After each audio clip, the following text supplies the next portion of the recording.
गुरुदेव, मैंने ये सुना था कि आपके किसी लाइव में आपने ये कहा था कि जितने भी सिख हैं दुनिया जहां में, आप कभी उन्हें भीख मांगते हुए नहीं देखेंगे, क्योंकि वो अपने गुरु को ही सब कुछ मानते हैं। पर आज के समय में हम ये पाते हैं कि 18 साल से उम्र के बड़े लोग हैं, लड़के हों चाहे लड़कियां हों, वो किसी ना किसी तरह से भारत से बाहर जाकर काम ढूंढना चाहते हैं, पता नहीं बेबसी में, नशे के चक्कर में, या लालच में, या लोभ में। और अभी हाल ही में ब्रिटेन से खबर सुनने में आई थी, मैं आपको पढ़ के सुनाना चाहता हूँ। वो खबर कुछ यूं थी कि ब्रिटेन के पीएम ऋषि सुनक ने शरणार्थी का दर्जा पाने के लिए कतार में लगे लगभग 5000 अवैध भारतीयों को अफ्रीका भेजने का फरमान जारी किया है। इन्हें जून से अफ्रीकी देश रवांडा भेजा जाएगा। 5000 भारतीयों में ऐसे लोग भी शामिल हैं जो वैध रूप से ब्रिटेन आए थे और फिर शरणार्थी का दर्जा पाने के लिए आवेदन किया था। इनमें ऐसे भारतीय भी हैं जो 1 जनवरी 2022 के बाद इंग्लिश चैनल पार कर अवैध रूप ब्रिटेन घुसे थे। फिलहाल यूके के डिटेंशन सेंटरों में रह रहे इन भारतीयों पर अनिश्चित भविष्य का खतरा मंडरा रहा है। सुनक ने इन 5000 भारतीयों की शरणार्थी के दर्जे की अर्जी खारिज कर दी है। साथ ही में गुरुदेव, डेटा ये बताता है कि दर्जा मांगने वाले 5253 भारतीयों में से 60% की उम्र 18 से 29 साल है। इनमें से 1200 ने ब्रिटेन में आने के लिए 2023 में जोखिम भरे इंग्लिश चैनल को नावों से पार किया था। इंग्लिश चैनल के रूट से अवैध रूप से यूके आने वाले भारतीयों की संख्या साल दर साल बढ़ रही है। इस रूट से 2022 में 849 भारतीय अवैध रूप से ब्रिटेन में आए थे। ब्रिटेन के गृह मंत्रालय के अनुसार 2024 में लगभग 2000 भारतीयों के इंग्लिश चैनल रूट से ब्रिटेन आने की आशंका है। साथ ही में रवांडा रिपोर्ट होने पर 5 साल का एग्रीमेंट होगा। किसी आवेदक को शरणार्थी का दर्जा मिलने पर 2 विकल्प होंगे।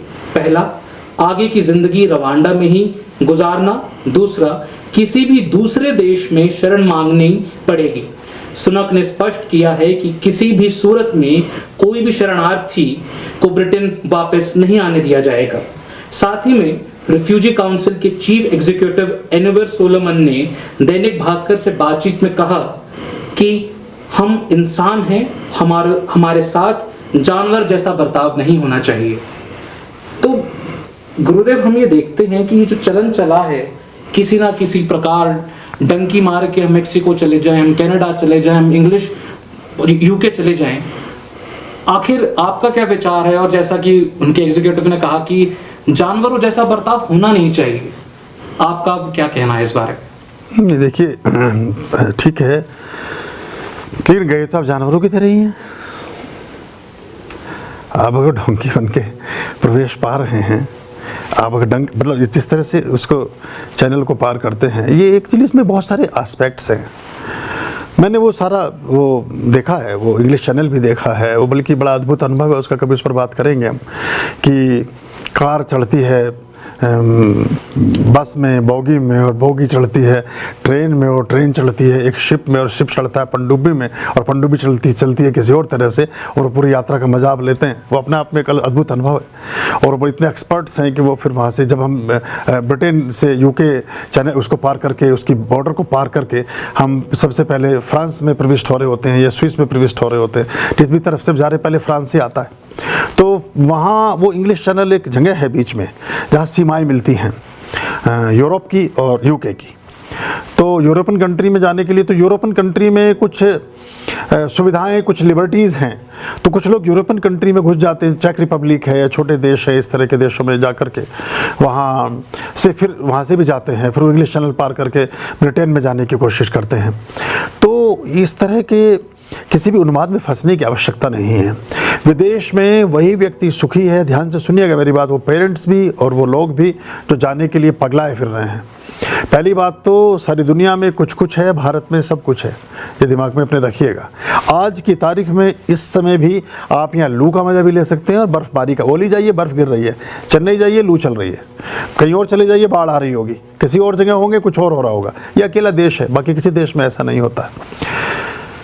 तो एक तो ये हमें दिमाग से भ्रम निकालना चाहिए, सबसे अच्छे कौन लोग हैं जो विदेश में ठीक से इस्टेब्लिश हो पाते हैं, जो प्रतिनियुक्ति पर जाते हैं, जो डिपुटेशन पर जाते हैं, जो भारत सरकार में या प्राइवेट सेक्टर्स में किसी अच्छे जॉब पर किसी बड़े ओहदे पर काम कर रहे होते हैं, और वो कंपनी या वो भारत सरकार उसको अपनी किसी ऑफिस में बाहर ट्रांसफ़र करती है या वहाँ जाकर काम करने के लिए डिप्यूट करती है। वो लोग ठीक से काम कर पाते हैं, वही वहाँ के खर्चे उठा पाते हैं, वही सारी चीज़ें कर पाते हैं। अब जो रानी यानी कि जो पौंड है, ग्रेट ब्रिटेन का जो करेंसी है पौंड, वो 106 रुपया 108 रुपया ऐसा उसकी कीमत होनी चाहिए आजकल। मैं जब पहले गया तो 72-76 रुपये था, अब बढ़ गई होगी, इस समय बढ़ी हुई होगी। तो आप पहली बात तो कोई भी चीज़ जो, जैसे उदाहरण के तौर पर आप चाय का कप 1 रुपये का अगर कहीं, एक है नहीं पर उदाहरण समझा रहा हूँ, अगर 1 रुपये की चाय आपको भारत में मिल रही है तो वही चाय आपको 106 रुपये की मिलेगी विदेश में। तो पहले तो आपने इतनी महंगाई को ओढ़ लिया। स्विट्ज़रलैंड सबसे महंगा देश है दुनिया का, जो लक्समबर्ग है वो और भी ज़्यादा महंगा देश है दुनिया का। वहाँ हर चीज़ें मतलब आप एक बार डिनर करके, हम 3 जनों ने डिनर किया, कोई डिनर का बिल 10-12 हज़ार रुपये से कम का नहीं आता था कभी भी। तो एक टाइम का, एक जगह का डिनर का, और वो सादी सी में एक सब्जी है, एक कोई पनीर है, थोड़ी सी रोटी और ज़रा सा कुछ सलाद जो जैसा हम लोग खाते हैं, तो उदाहरण के तौर पर मैंने बताया। तो वहाँ हाईली पेड जो लोग हैं, अच्छे पदों पर हैं, वो उस चीज़ को एक तो अफोर्ड करते हैं। हालांकि उसमें भी दूसरा लोचा है, उसमें लोचा ये है कि अगर कमा आप 5 लाख रहे हैं तो खर्च भी 5 ही लाख रहे हो, 4.5 लाख आप खर्च कर रहे हो, 4 लाख खर्च कर रहे हो, यानी 1 ही लाख रुपए के 50,000 रुपये के आप नौकर रह गए। तो 50,000 के नौकर तो अब यहाँ भी ठीक थे। और दूसरा, कभी भी कोई काम जीवन में, हमारे फादर ने एक बात हमें बहुत छोटे से तब समझाई, वो बहुत अलग तरह के व्यक्तित्व थे। उन्होंने कहा ज़िंदगी में कभी भी कोई काम गैर कानूनी मत करना। मैंने अपनी गाड़ी कभी नो पार्किंग में भी आज तक कभी खड़ी नहीं की, ये बात पल्ले गांठ बांध ली। उन्होंने कहा कुछ भी हो जाए जीवन में, कैसी परिस्थितियाँ हों, कभी कोई काम ऐसा मत करना जो कानून का उल्लंघन करता हो। तो तुमसे बड़ा आदमी दुनिया में कोई भी नहीं है। तो ये टंकी मार के पहुंचना, बाकी चीज़ें करना, इंग्लिश चैनल। अब ये घटना में पिछले दिनों जब स्विट्ज़रलैंड आश्रम में था तो मुझे किसी ने सुनाई कि कोई फैमिली, गुजरात के थे वो, 2 बच्चे और हस्बैंड वाइफ, वो इसी प्रलोभन में इसी तरीके से किसी को उल्टे सीधे पैसे वैसे भर के और इंग्लिश कहीं से घुसने की उन्होंने कोशिश की। उन दिनों वहाँ सर्दियाँ बहुत थी, वो चूँकि अब ऑफिशियल तो कहीं है नहीं। अब वहाँ क्या करते हैं, ये जो लोग बीच में लेते हैं, जो जितनी इन्फॉर्मेशन मेरे पास हैं, ये आपको सीमाओं तक छोड़ते हैं। उदाहरण के तौर पर जैसे हरियाणा वाले को आप दिल्ली बॉर्डर तक पार करा दो, दिल्ली बॉर्डर वाले को आप यूपी बॉर्डर तक छोड़ दो, यूपी बॉर्डर वाला उत्तराखंड बॉर्डर तक। तो ये क्या करते हैं, अलग अलग देशों में जहाँ इनके टाई अप या इनकी सेटिंग होती है, उसके कोनों तक छोड़ के भाग जाते हैं। अब वो जिस जगह फैमिली को छोड़ा, वहाँ से दूसरे देश की सीमा शुरू होने वाली थी। अब जिन्हें उन्हें लेने आना था वो टाइम पे आया नहीं, तो सड़क के किनारे पेड़ के नीचे बैठ करके उन्होंने रात बिताई। सुबह को जब वहाँ किसी ने फ़ोन किया पुलिस डिपार्टमेंट में कि 4 डेड बॉडीज़ यहाँ पेड़ के नीचे बैठी है जो फ्रीज हो गई है, जम चुके हैं वो, तो सरकार ने उन्हें पहचानने से इनकार कर दिया। गुजरात, मुझे ये बात बताई किसी ने, बहुत विश्वसनीय व्यक्ति ने, गुजरात के एक संगठन ने पैसा चंदा इकट्ठा करके उनकी अंत्येष्टि की। उनके पास कोई पासपोर्ट नहीं, उनके पास कोई सूचना नहीं, कोई एक चीज़ नहीं। इसमें कुछ देशों में, खासतौर से स्विस वगैरह में, इनको समझना पड़ेगा आने वाले टाइम में। अभी वहाँ रिफ्यूजी वाला एक बड़ा अजीब सा एक बेकार का एक कंसेप्ट है जो उनको चल करके आगे चल करके परेशान करेगा। वहाँ कुछ लोग जाकर के अपना पासपोर्ट फाड़ कर फेंक देते हैं और वो इस तरह की सिचुएशन क्रिएट करते हैं कि जैसे हमारा दुनिया में कोई भी नहीं है, अब हमें रिफ्यूजी टैग दे करके हमें रखिए। यूके थोड़ा इस मामले में पहले से ही सियाना और सतर्क रहा है, इसलिए उसने ये स्टेप ले लिया। अब ये जो इनको छोड़ेगा रवांडा में, तो वहाँ फिर सिर्फ इतना ही नहीं होता, जिसको रिफ्यूजी स्टेटस मिलता है उसको लगभग 60,000 रुपये प्रति व्यक्ति, भारतीय मुद्रा के अनुसार 60,000 रुपये, यानी कि 6,000 रुपये स्विस फ्रैंक उस एक व्यक्ति को मिलते हैं। अब उनमें फिर वो जो कुछ लोग हैं विशेष तरीके से, विशेष योजना से जाते हैं, वो एक हस्बैंड, पहले तो पति, 2 आदमी मिले, 6,000 रुपये, यानी 60,000 रुपये, 1,20,000 रुपये तो पहले दिन से उन्हें देने शुरू कर दिए सरकार ने। उनकी बहुत सारी चीज़ें फ्री और सब कुछ कर दी। फिर उनके वो बच्चे पैदा करना शुरू करते हैं, उनके 8-8, 10-10 बच्चे हैं एक फैमिली के, हर एक को 6,000 मिलता है। तो वो कुछ भी नहीं कर, कोई काम ही नहीं करते। वो जो काम करेंगे तो गवर्नमेंट कहेगी आप तो काम करते हैं, तो आपकी ये जो हम भत्ता देते हैं, गुजारा भत्ता, ये वापस ले लेते हैं। तो उन्हें गुजारा भत्ता नहीं मिलता, वो सारे दिन बैठ के नशा करते हैं, फिल्में देखते हैं, कुछ और करते हैं। गवर्नमेंट उनको पालती है। ये आगे चल करके बहुत बड़ा सिरदर्द यूरोपियन कंट्री में, कुछ विशेष रूप से ये स्विस और आसपास लग्जमबर्ग और ऑस्ट्रिया वगैरह में हो जाने वाला है। ब्रिटेन ने थोड़ा सा इसमें सियानापन दिखाया, ठीक दिखाया। देखिए अपने देश के सबके कानून हैं, सब चीज़ें हैं, पूरी एक व्यवस्था है, आप उसको अप्लाई करिए, ठीक से जाइए, प्रॉपरली अपना ऑफिशियल उससे जाइए। ऐसी क्या दीवानगी और क्या, अपने देश में इतनी सुविधाएं और इतनी अपॉर्चुनिटीज़ आज हो गई हैं कि हमारे यहाँ बहुत अच्छी सैलरी पर, बहुत अच्छे पदों पर लोग काम करते हैं, बहुत अच्छे तनख्वाह। अगर कोई व्यक्ति काबिल और योग्य है, समर्पित और डेडिकेटेड है, तो उसको अच्छे पैसे हर जगह हमेशा मिलते हैं। तो वो यहीं पर काम करें, और जब तक आपका पूरा पक्की श्योरिटी और ठीक ना हो तब तक आप कभी ना जाएं। और ऐसे इधर उधर के झांसे में किसी के प्रलोभन में फंस करके नहीं जाना चाहिए। अब जो रवांडा ये भेजे जाएंगे, ये आदिवासियों से भी खराब जीवन जिएंगे, इनकी कोई आइडेंटिफिकेशन नहीं होगा। एक और दुर्भाग्य होता है इसमें कि किसी व्यक्ति के साथ अगर किसी प्रकार की भी गलत घटना हो जाए तो उनका पुलिस केस भी दर्ज नहीं होगा, क्योंकि आपको ऑफिशियली आपकी कोई आइडेंटिटी है ही नहीं। आप एक नागरिक के रूप में कुछ माने आप कहीं है ही नहीं। अभी कनाडा ने एक नया काम शुरू किया है कि लोग इतने, मतलब वैसे देखिए इतने भोले और ऐसे भले बनते हैं, तन के जो उजले हैं मन के बड़े काले हैं, तन के जो उजले हैं मन के बड़े काले हैं, ऊपर से भोले हैं अंदर से भाले हैं। अभी एक और उदाहरण याद आ रहा, वो मैं उसका भी ज़रा समाधान करूंगा। अभी कविता बिष्ट बैठी है, उसने भी उसमें थोड़ा सा अपना हथौड़ा चलाया था अपनी मेज़ पर, उसकी भी बात करूंगा। तो बात पहले इनकी निपटा दूं, मेरा रवांडा वालों की। अभी जानवरों की तरह वहाँ इनका वो होगा, और इनको सिर्फ इतना ही नहीं होगा, जैसे वो गाय भैंस के कानों में उसमें पट्टे डाल देते हैं ना, वो नंबर डाल करके इनके शरीरों पर ऐसे अंकित कर दी जाएंगी चीज़ें कि कभी अपनी आइडेंटिफिकेशन ही छिपा नहीं सकते हैं। हमेशा के लिए होगा कि गैर कानूनी अवैध लोग हैं, क्रिमिनल हैं, इनको उसी तरह से ट्रीट किया जाए। अभी जाकर के वहाँ मजदूरों से बुरा जीवन जिएंगे, तो क्या स्वप्न आप देखने चले? देखिए 5th का, 7th का, 12th का बड़ा खेल है। अगर शुक्र की स्थिति ठीक नहीं है, विदेश जा ही नहीं सकते। और अगर आपको उलट पुलट करते हैं, वहाँ राहु वाहु बैठ गया तो जेल के चक्कर कटवाएगा फिर आपको। फिर ये बैंड इन अब्रॉड करके जो सीरियल आप देखिए, किस तरह से लोग जेलों में सड़ते रहते हैं जीवन भर, उनको उसमें से कभी मुक्ति नहीं मिलती। इनमें ग्रहों का बड़ा खेल है। ग्रह ही नहीं सोचा तो आप नहीं जा सकते हैं, और ग्रह ने सोच लिया तो आप भारत में रह नहीं सकते हैं, या अपने देश में जहाँ भी आपने जन्म लिया है उठा के फेंक देगा आपको 5-10 हज़ार किलोमीटर दूर, वहीं पर आप कर पाएंगे काम। गांधी जी थे, गांधी जी पूरा मतलब आधा जीवन तो वहीं निकल गया था विदेश में ही। गांधी तो यहाँ तो उन्हें शनाख्त मिली, असली तो वो डरबन में और जोहान्सबर्ग में उनका सारा कार्यकाल रहा, वहीं उन्होंने सारे काम किए। बहरहाल एक अलग बात है। तो ये हमें समझना चाहिए, किसी गलत तरीकों को कभी मत अपनाइए, ना अपने बच्चों को उस काम के लिए प्रेरित कीजिए। कुछ नहीं रखा है, कोई सिर्फ थोड़ा सा क्रेज है, और कभी भी निर्वासित व्यक्ति या किसी दूसरे देशों में रहने वाले व्यक्ति को मान सम्मान, वो प्रतिष्ठा कभी अर्जित नहीं होती जो उसके देश में होती। अगर वहीं ठीक होते तो फिर वो वहीं पे जन्म मिलता ना आपको, वहीं पे परमात्मा जन्म देता आपको।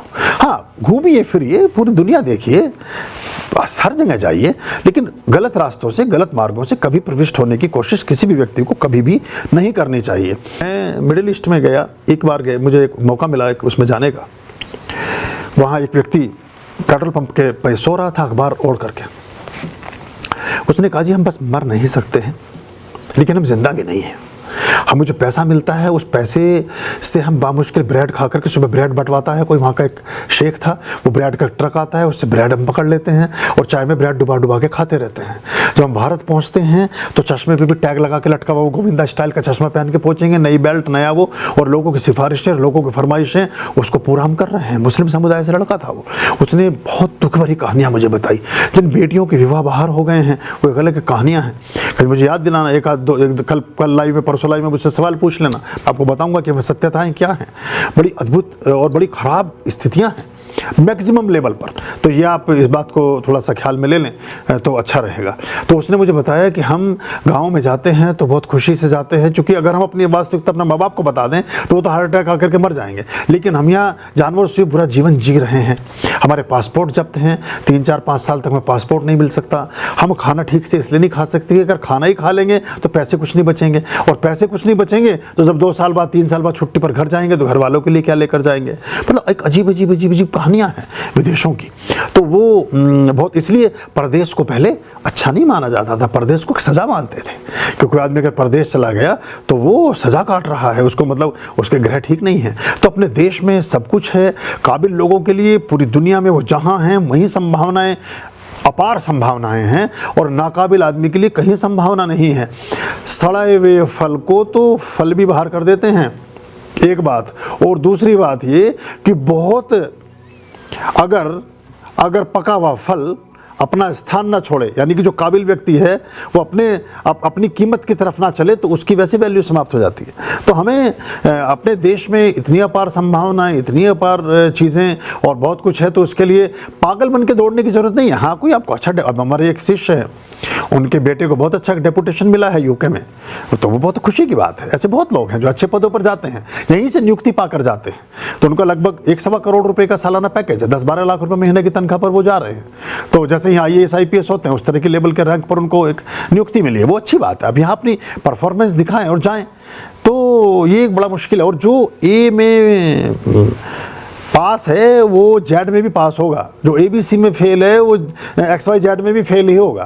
तो ऐसा नहीं होता है, हम जहाँ जैसे हैं वहाँ वैसे ही अच्छे से अपने आप को करें, तो बहुत सी चीज़ें हमारे आसपास होती हैं। और विदेशों के लिए सबसे अच्छा है कि आप खूब अच्छे परिश्रम से, खूब अच्छे उससे कुछ वो करें। और हमारे देश में कौसानी है, स्विट्जरलैंड उसके से भी टक्कर देता है वो। हमारे यहाँ ओली है, हमारे यहाँ नॉर्थ ईस्ट के इतने सुंदर स्थान हैं कि आप दंग रह जाएं, लेकिन हम उस तरह से उनको कभी देखते, समझते और जानते नहीं हैं। तो ये अगर हम ले लेंगे तो जीवन में अच्छा रहेगा, अगर इस बात को, इस विचार को हम पकड़ेंगे। और वहाँ की जो सत्यता और चीज़ें हैं वो बिल्कुल अलग और अलग तरह से हैं, उनके उन फालतू के भ्रमों से बचिए। वरना उसमें जैसे इन्होंने बताया कि 5,500, 5,235 लोग कितने हैं वो जा रहे हैं, तो उनका कोई भविष्य सुनिश्चित ठीक नहीं है, और पूरा जीवन ही लगभग समाप्त मानिए आप। अब उनमें से कैसे गए हैं, क्या है, इस सब से बचिए, प्रॉपर वे में ठीक ढंग से काम करिए, वो अच्छा होगा।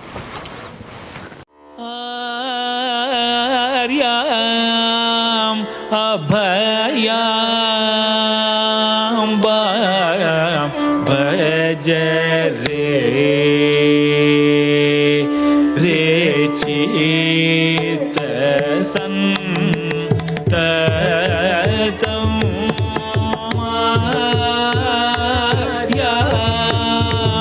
अभयम भज रे